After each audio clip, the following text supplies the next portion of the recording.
Good morning, everyone. This is Father Nate, missionary priest in Italy, and thanks for joining us today, December 28th, on No Greater Delight, our podcast on Marian feasts and Marian meditations.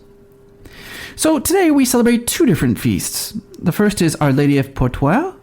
In a town, it says 7 leagues from Paris. Thank you, Abbot Orsini. Leagues aren't perhaps a particularly useful measurement for us, but that's okay. We'll make do. This image is known and celebrated because of the many miracles that happen in front of it. However, it's difficult to find any other information about the image or where it's precisely located in which church. What we do have a lot of information about, and which is actually a fascinating story, comes to us from Our Lady of Elche, right? Elche in Italy. So the story is told that on December 28th, 1370, a soldier by the name of Francescanto was looking at the coast along the city, right? When he saw a sort of chest that was, being cast about by the waves. So when they pulled it in, they found in it a statue of Our Lady of the Assumption with a representation of her death and her assumption into heaven, right? So every December 29th, this is celebrated, they recall it, with a representation, like they act out the discovery of this chest, right? On December 29th, 1970, the image was canonically crowned. And December 29th, every December 29th, the feast that commemorates when she arrived in Elche, in the town, she's carried in a throne in procession, and interestingly enough, her little cart is filled with children dressed as angels. That's Our Lady of Elche. For today's reading from The Admirable Heart of Mary by St. John Eudes, we conclude his chapter wherein he compares the heart of Mary to the burning bush of Moses. The principal characteristic we should consider about the burning bush, however, is marked by the words of Moses. I will go and see this great sight, why the bush is not burnt. That's from Exodus 3:3.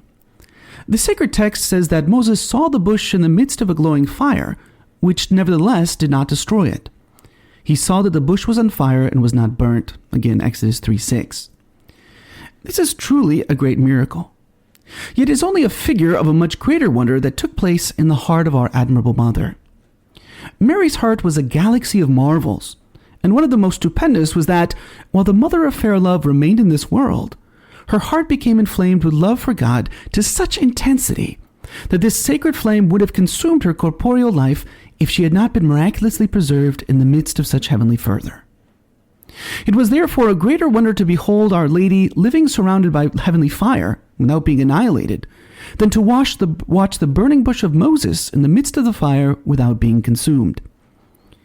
From the foregoing, we may therefore conclude that the burning bush of Mount Horeb was indeed a significant representation of the most holy heart of the Mother of God.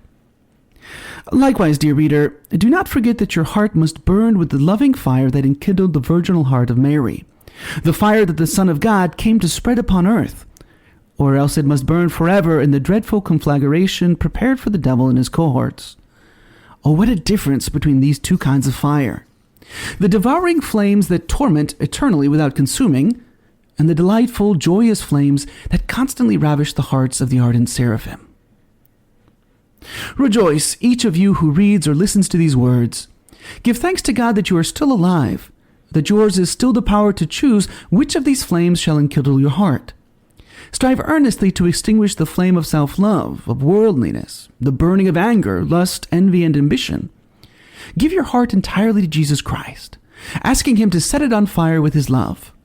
For this purpose there is no better prayer than the words of St. Augustine. O divine fire that burneth always and is never extinguished, O love always ardent and never growing cold, enkindle my being. Set me on fire completely, that I may become nothing but a glowing flame of love for thee. For today's Marian meditation, taken from the book by Father Ildefonso Villar, we continue with meditation 22. And this one as well is on the Annunciation. But in particular, Father Villar asks us to focus on the Hail Mary, that is, the words of the angel Gabriel to Mary. Today we'll consider the first 2 points, Ave, so hail, and full of grace. First, Ave. This is a word of fond greeting, but the angel uses it with the meaning of congratulation. In a hymn, the Church says that Ave is just the contrary of Eva. For as through Eve death was ushered into the world, so through Mary life is given to us. Thus the congratulations of the angel must be extended to the whole of mankind. On this great occasion of her life, give your congratulations too to Mary, and congratulate yourself also, since through her you were made a child of God. And the second point, full of grace. Mary was indeed overflowing with grace. To other saints, and even to the angels themselves, grace was given only in part. But to Mary, grace was given in its fullness and plenitude. In order to understand the words of the angel, it is necessary to know what grace is. Just think for a moment what grace means for the rest of mankind. It is something divine, something of God, something from God. It is a divine entity that is communicated to man in order to raise him to divine life. It confers on him the title of child of God. It gives him a right to inheritance from the eternal Father. Since man becomes a child of God, he is consequently also heir to heaven. Now, if all that wonder is achieved by grace in other men, if grace sanctifies and divinizes them to such an extent, what must great grace operate in Mary, since it was given her in its total and complete fullness? If she possesses all grace, to her we must appeal in order to be partakers of grace. But if she was made full of grace, how could grace increase in her during her life? This is a mystery. When a glass is full, it can hold no more. But to God, nothing is impossible. God could dilate and increase at any moment the capacity of her soul, that most precious vase, so that whilst always being full, it could at the same time take in an increasing measure of the grace it already contains.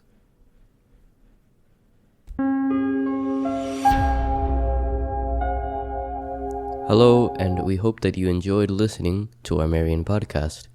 In the spirit of Saint Bernard of Clairvaux, we say to you that there is no greater delight than to spread the devotion of Our Lady. We hope you share these sentiments and encourage you greatly to share with a loved one. Know that you are always in our prayers, and we ask that you keep us in yours. God bless.